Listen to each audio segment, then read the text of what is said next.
Hi everyone, in this video we are going to discuss the first neutron. So the biggest question I get when I teach this unit is, where does this first neutron come from? I understand the power plant, I understand the fuel rods, I understand the control rods, but what I don't understand is, where does this neutron come from? So this video is going to address that. So usually what we do is we take an isotope that spontaneously decays in some form of a multi-step process that eventually releases this neutron, and then we can kind of funnel this neutron to hit the uranium-235 and start that first chain reaction.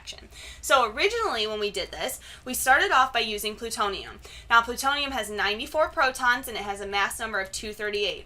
And so what we do is we let plutonium spontaneously decay into uranium that has 92 protons and a mass number of 234.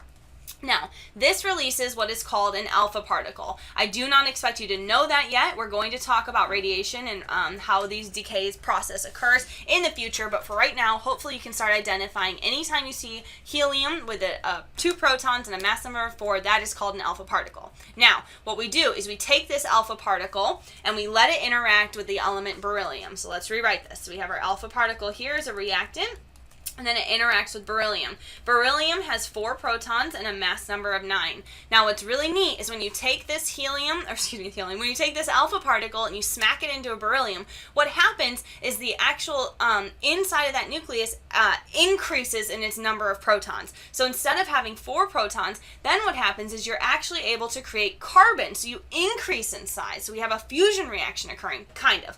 And so what we have is 6 protons here, and then this is a carbon isotope of carbon-12, so we have a mass number of 12, and we also create 2 other things. We create that magical neutron, and we create what's called a gamma ray. And so we're going to talk about what a gamma ray is in the future.